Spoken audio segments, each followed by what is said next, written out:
কুশমন্ডি ব্লকে এসআইআর সংক্রান্ত হিয়ারিংয়ে সাধারণ মানুষের পাশে জনপ্রতিনিধিরা।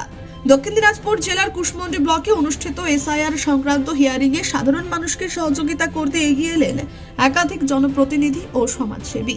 হিয়ারিং চলাকালীন সাধারণ নাগরিকদের বিভিন্ন সমস্যার কথা মনোযোগ সহকারে শোনা হয় এবং প্রয়োজনীয় দিক নির্দেশনা ও সহায়তা প্রদান করা হয়।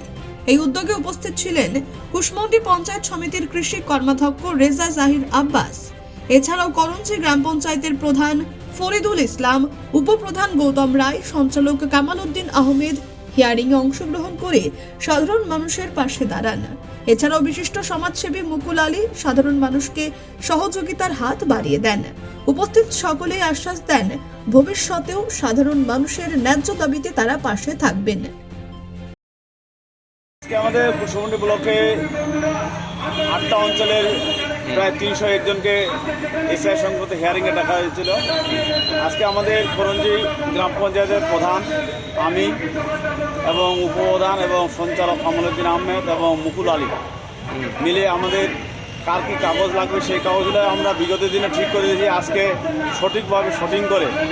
এবং আমাদের অনেক এখানে আছে আমাদের বড় কৃষ্ণপুরের একজন আছেন আব্দুর রাজ্জাক নাম, ওনার নামের বাবার নামের ছিল। আমি প্রধানকে তৎক্ষণাৎ ডেকে একই নামের ব্যক্তি একটা সুপারিশপত্র দেওয়া হলো এবং ওনার ইমিডিয়েট বলছে আমার একটা বংশ তালিকা লাগবে।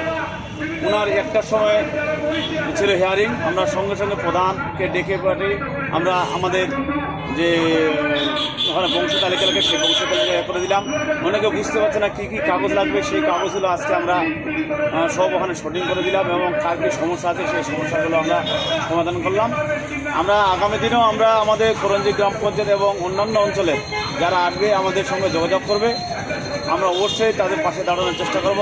এবং আমাদের সর্বভারতীয় সাধারণ সম্পাদক সম্মানীয় অভিষেক বন্দ্যোপাধ্যায় বলেছেন আমাদের পার্টি অফিসে যেরকম আমাদের কুশমন্ডি ব্লক পার্টি অফিসে যেরকম বসার কথা, তোর সঙ্গে আমরা কুশমন্ডি বিডি অফিসের বাইরেও কিন্তু আমরা বসছি এবং বসে লোকদের কিন্তু সহায়তা করার চেষ্টা করছি, তারা যেন চিন্তিত না হয়।